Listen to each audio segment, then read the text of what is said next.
Hello, and welcome to Interesting Individuals. I'm Bill Landing, and today I have with me a very unique gentleman who is steadily making a name for himself in the community. My guest first became interested in magic at the age of 9, and before he finished high school, he owned and operated his own magic store right here in town for a while. For several years now, he has entertained audiences with his magic, but he has had more of an interest lately in performing escapes. Some of the escapes he has successfully pulled off are freeing himself from all types of straitjackets, handcuffs, and leg irons. He has even done so at times while being underwater.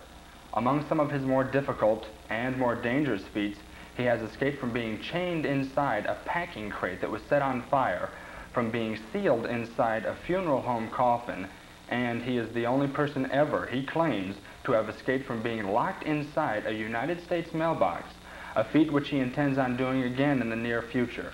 Plus, he'll tell us why he's the world's only extricationist, a term he himself invented. I think you'll find him to be an original, very clever, and a very interesting individual. Who is he? He is Matt Kalita. Matt, thank you for being with me today on Interesting Individuals. It's a pleasure to have you. Well, thank you, Bill, for inviting me. It's my pleasure also. Matt, I guess the first question that I'd like to ask is probably one you've been asked dozens of times before. What first prompted you to get involved with magic that eventually led to your being a magician?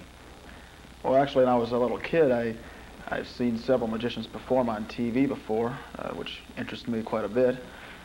And when I was about 9 years old, I happened to see one in person perform, which intrigued me all the more. Therefore, I requested my parents to get me a magic kit for Christmas that year. So I put together a little routine for the tricks inside the kit. I rehearsed it quite well, and I performed for family and friends. And I even entered a contest that year, and I managed to do quite well in that because I won first place. Okay, where was this contest at? Well, the contest was at the Cool Springs School for the Farm Bureau meeting we had there at the time. So now, how many contestants were involved in this contest? there was approximately 25 contestants, I would say. About roughly your age? You were about 9 yeah, at the 9. time? Yeah, I was 9 at the time. Now, were you the only magic act? Yeah, I was. Well, what were some of the other acts you were competing against? Oh, well, there was musical acts, there was comedy, skits, that type of thing, instrumental. And you came away with first prize? That's right, that's right. Did you do any other contests after this one? Yeah, since I won that one, I went to, I entered another contest, which was in Westville at the time, the next year, and I managed to win that. It's basically the same type of setup. First prize in that one? Yeah, or? yeah. Oh, really? Now, was this the same type of format as the one at Cool Springs School? Yeah, a little better entertainment, of course, talent, because you're moving up a little bit. So. Any other magic acts in that one? No, I was the only one, once again. And basically the same type of entertainment, musical, right. and you walked away with the first prize That's again? right, that's right.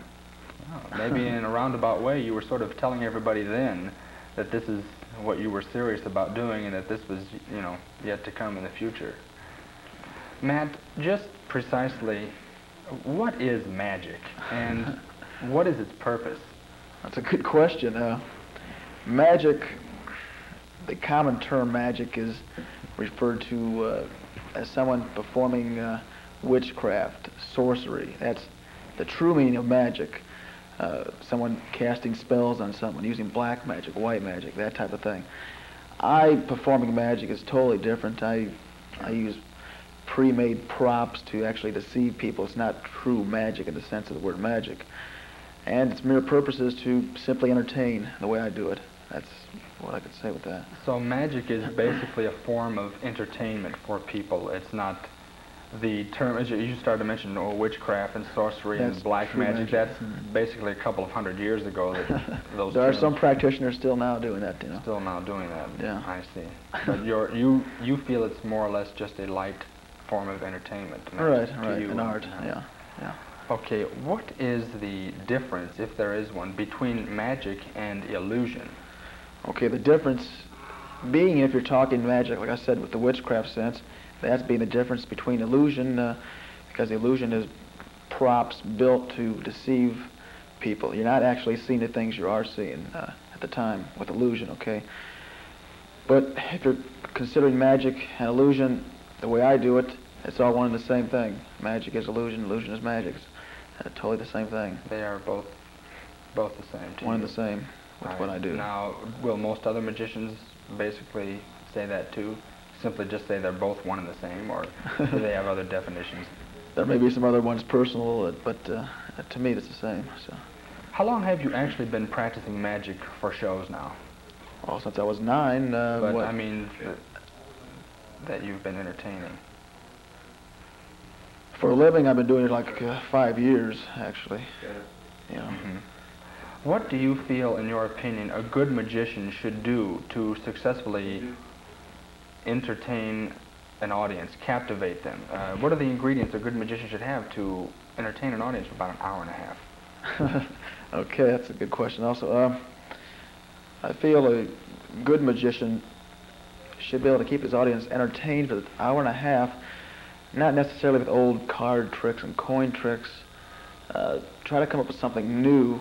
If you're going to repeat the show for the same audience in the same town, try to have something new so they can see something different, not always the same old stuff, you know. I try to vary my show with something new every time I repeat a show. So it's good to have some change there, I think. Now, how difficult is it to obtain new tricks and new acts and so forth for a magic show? Well, if you're very creative, it's not too difficult. You can simply make things new by taking old methods and adapting to new things that fit your style, you know. You can do it quite easily if you think about it. Try thinking on it. Magic has been around for centuries, if I'm... As a matter of fact, it's one of the oldest art forms known to man. Okay, now, magic, since it goes back so far, is there any change or trends magic goes through, like every 20 or 30 years, or let's say every decade? Okay, the changes with magic, I would say, take place if there's a change, something going on in that period of time. For instance, prior to the automobile being invented, there was no illusions done with the automobile. Okay. Right. Now that they're here, they vanish them. You know, and same with jets. The vanished jets. So it really changes with what's happening in the world at the time. But the biggest change takes place with the individual performer himself, I would say. Like 20, 30 years ago, there was the Blackstone who dressed in full evening dress, you know, tuxedo, a very serious performer. As compared to today, there's a Doug Henning who wears blue jeans and tennis shoes and runs around the stage, you know, like a kiddish act, sort of, you know, like a child at him, you know, running around like that. Totally two different kinds of performers. So the change takes place with the performer, I would say, mostly. So whatever the individual himself, his type of magic, that more or less falls into place simply with what he's doing. So, right. Like you said, 20 years ago, it was more of a serious. Henning takes it as a lighthearted, right, more of exactly. a fun. Where do you see magic acts heading in the next 10 years or so, as far as, now that you mentioned individuals and performances? That's a good question. I'm sure they'll be viewed more people will be attending them. They're going to be picking up, I would say. Like right now, there are a lot of magicians performing, okay? I'm sure that it's simply going to pick up as an entertaining show. People are going to watch it more often, I think. So it will rise I'm in sure the future. Of that, yeah. Magic will become more of a act for people to go see. Right, right.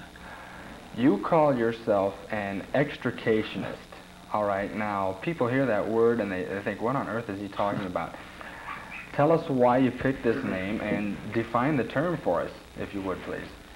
Well, I chose that name to simply get rid of the word escape artist. I was tired of being called an escape artist. Everyone in the world's an escape artist, you know. I wanted to separate myself from these so-called escape artists, so I invented the word extricationist. I took the word extrication from the dictionary, you know, it exists there, it means to release oneself, and I added the suffix "ist" to it, therefore making the person doing the act of releasing himself there.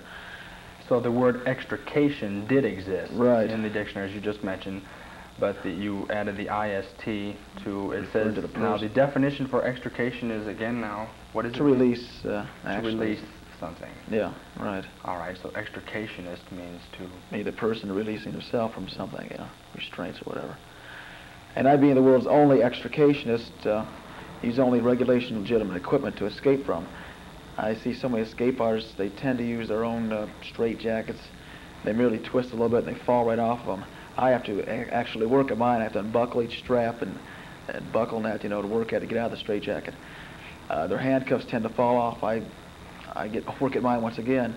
You do see them apparently take on challengers, but it's usually the challenger bringing their own equipment to them.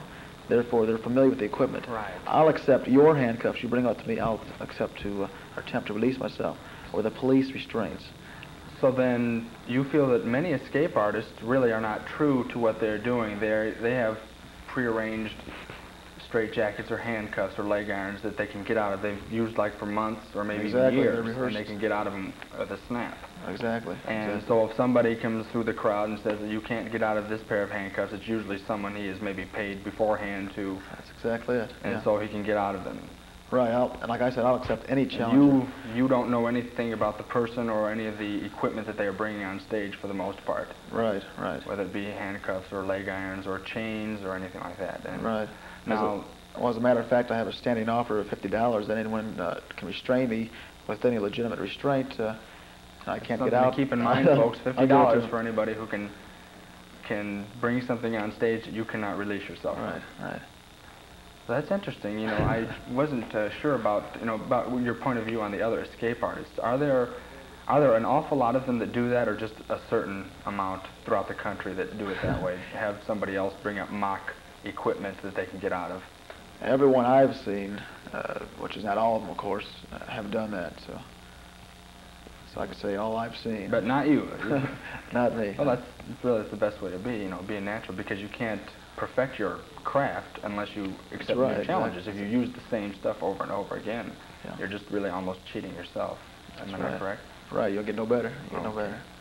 Now, it's been said that Harry Houdini was a masterful magician, a great magician, and a great escape artist. Now, do you pattern yourself after any of his escapes or feats, or is there any type of comparison between you and him, or let's say any other magicians throughout history?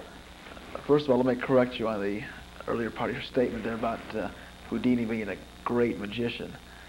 It's actually common knowledge among other magicians that he was a very poor magician. Really? Yeah.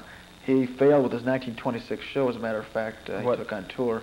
People didn't go to see his magic. They wanted his escapes. Though he made some great contributions to magic. He invented the vanishing of an elephant, and walking through a brick wall. He made great contributions in that respect by inventing new things, but he performed them poorly. About the 1926 show, now what, he went on tour. What was his show? What did his show cover? He went on tour throughout the U.S. or certain parts of the U.S.? Or? It was the United States at the time. He had an hour and a half show. We had an hour of illusions, a half hour of escapes. And he wasn't drawing the crowds because of the magic he had. He had a lot of magic there. Now, was this at his peak, or was this in his early years? This was 1926 when he died, as a matter of fact, so it was at his peak there. So he is not that great of a magician as everybody might think. Right. Lay people think so, but no, he was the greatest escape artist. Okay. The greatest, of course. Okay, now getting to the escape artist part, although there's been a great deal of years difference between you and he, are there any type of escapes you have tried to perform or have succeeded at that he himself did? Well, I do style some of the things I've done after what he's done. For instance, he's gotten out of handcuffs, so have I, of course. Straitjackets, same thing. The straitjacket was around back then? Oh, yeah, much more so than it is today. Much more so. We both have done bridge jumps, jump off the bridge, handcuff and that. Things back, locks back then were much more simple. They had a big, bulky lock, the gigantic keyhole. You can almost stick your hand to thing to work the tumblers and that. They're so simple. Primitive. Are there any of those around today that you've gotten out of those? Yeah, there's some people that think they can. Are they very easy to get out of? It's child's play, actually. Really? Yeah. Today we have magnetic locks, sensor locks, key code locks, combination